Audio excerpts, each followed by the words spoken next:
Good morning, YouTube. Fast Eddie here. Happy Thanksgiving, everyone. So I want to show you good deal I picked up marketplace. Just things I like to do is searching for hot rod parts. Some people like panning for gold, whatever. So this was advertised from a racer's Facebook. This guy sells quite a bit of parts. He's a racer, a sand drags him and his dad, I guess. So I know that I've visited his stuff he sells, and you can see that he was a legit person, not somebody that's, I don't know, trying to scam somebody. But he had this short block for sale, and it was complete. It's disassembled now. And he was selling it as a motor that he got in trade, is what he said. It had one bad piston on top. There's the bad piston, and the crank. He didn't say. He wasn't advertising what size the crank was, but that it was aftermarket. And when I talked to him, he thought that the guy said that it was a 375 stroke, but there was no markings to indicate it. But I knew it was aftermarket, and then he showed me that it was a aftermarket crank by the stamping on it, and he called it a steel, S-T-E-A-L, and he showed me this stamping right here. Yep, right there. So I knew that that might be worth.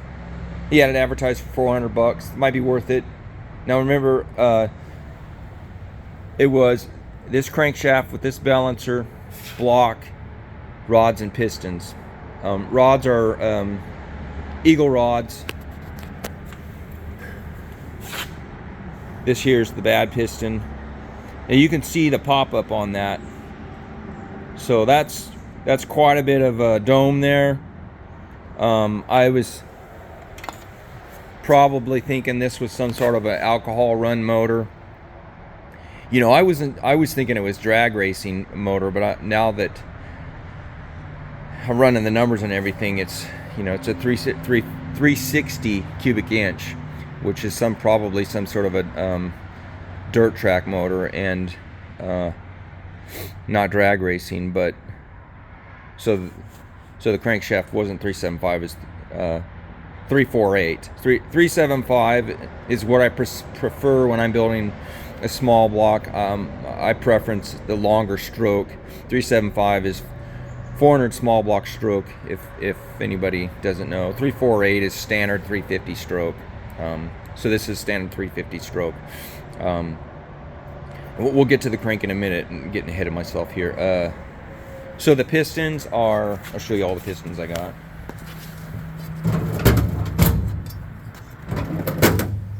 There's all the pistons and rods. They are nice rods, by the way. Eagle rods. You see it there, Eagle. Pistons are a pretty expensive piston. I don't know if you can see the brand in there. It's a Ross piston.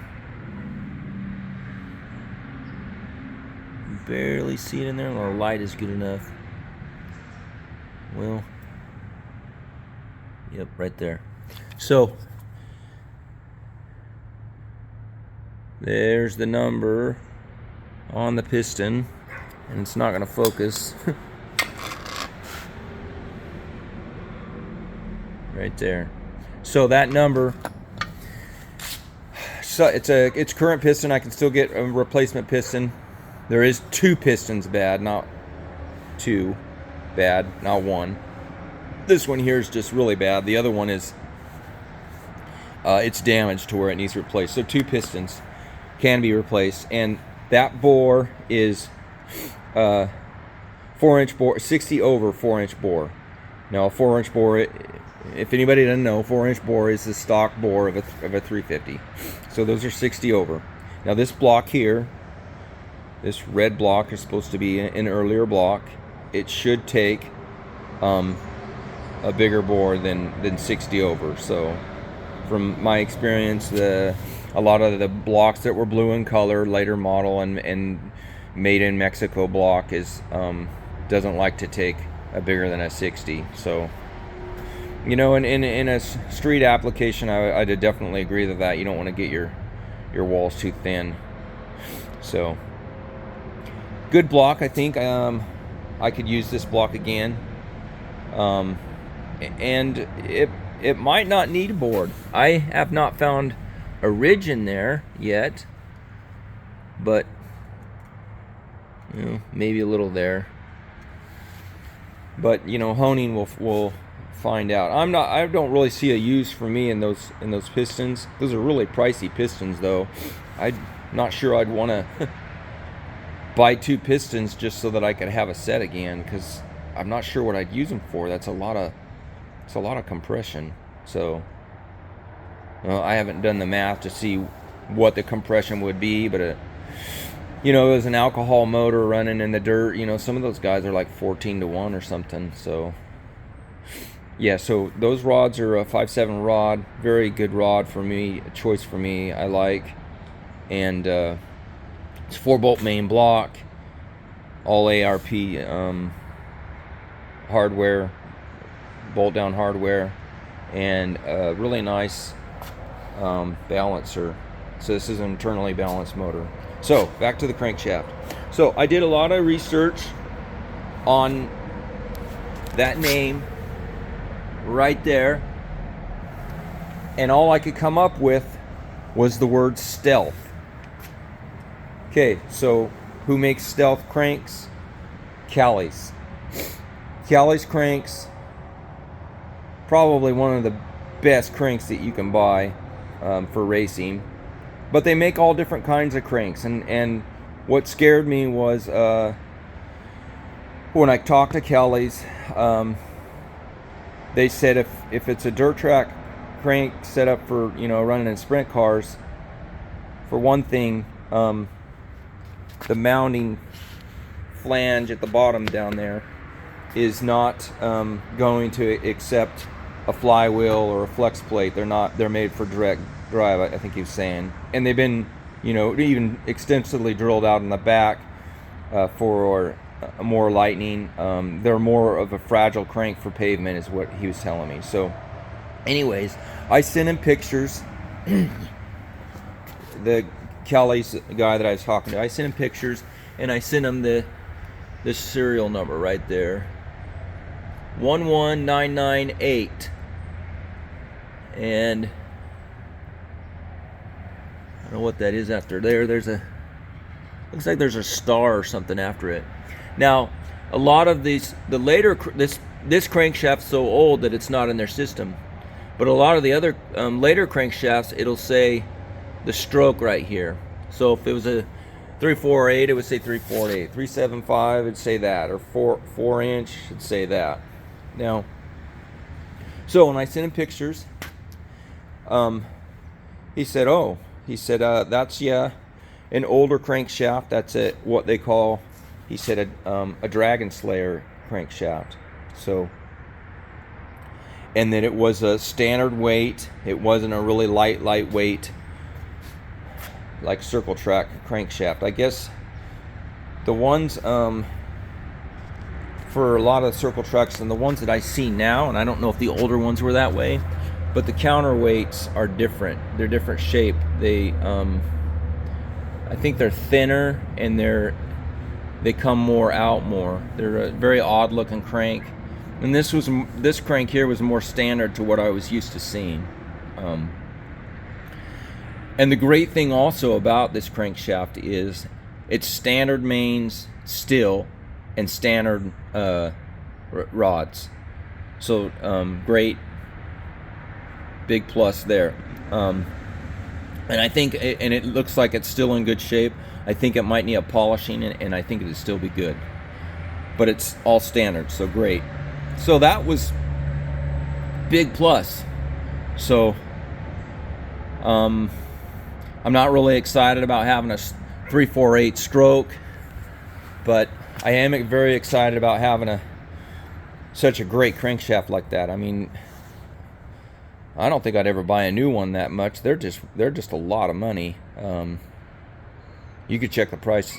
You guys can check prices, but I think I saw one on eBay, a used one. It was around this price for, I thought it was $1,500. That's just crazy to pay for a crankshaft for me. But I was at the swap meet last weekend, and I saw one really similar to this, and he was wanting $600 for it. So, anyways, I still feel like I got a pretty good deal. These little carts, those are awesome to have.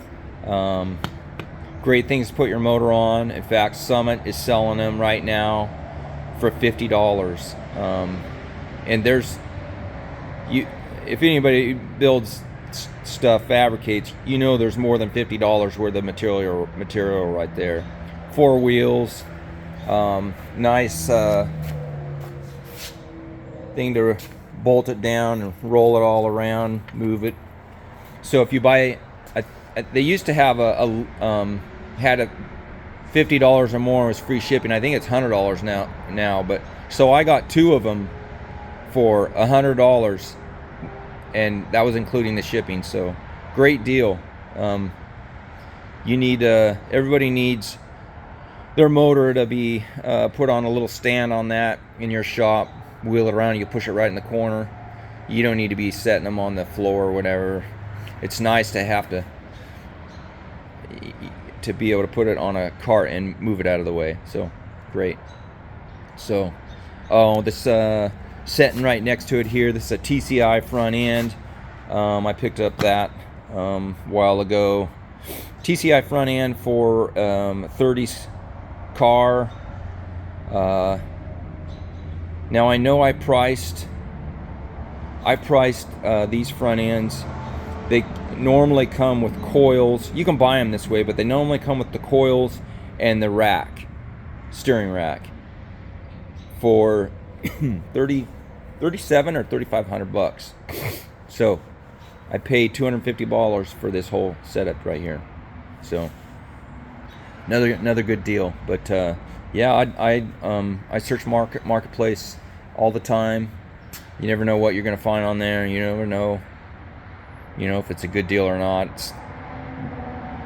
I would compare it to panning for gold, and I don't know what else you could say, but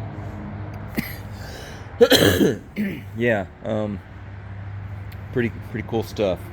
So yeah, that's about all I got for this Thanksgiving Day for you. A little encouraging news for out there looking for hot rod parts. So slab's getting really nice. I think I'm gonna start cleaning up the Nova and bring it over here next week. So yeah, last night had a guy walking down the road about 8-9 o'clock, pitch dark, walking down the road. My dogs are carrying on and wouldn't stop. So I stick my head out the window to talk to him and ask him what the dogs are doing. Hey, you guys, what are you barking at? And I hear voices, so I'm thinking somebody's walking down the road and there are 2 people talking to each other. The dogs continue barking, so I'm like thinking they're not moving. So I walk out onto my porch, and this guy comes over to my front of my driveway and starts talking to me that he needs help. And I'm puzzled. Why is this person asking me for help in the middle of the night? And he says, I'm starving to death. I just came off the highway and I'm starving to death. And I said, I can't help you. I said, I don't know who you are. It's in the middle of the night. It's dark, and I said, I find it's really strange that you just wandered off the highway and you're walking down the street asking for somebody to come and help you. I'm like, You know, I mean, he just got mad and started cussing and just walked off. But I mean, the only thing I could have done for him is probably called 911, and maybe they could have brought him some emergency service. You just don't know about people anymore, what their agenda is, and walking down the middle of the street in the middle of the night, and all of a sudden they're hungry and asking for food. I mean, it's just so strange. So I can't say enough great things about having my dogs tell me what's going on. They got a nice house to stay in, and so in the future here, right out here, I'm gonna be putting a gate, and I'm gonna be able to fence all the way around the shop. The dogs will be able to come over here, go over there, wherever they want. You just got to keep people on the straight, keep them off the property, I guess. So, hey, you guys have a good Thanksgiving, and thanks for watching. We'll talk to you later.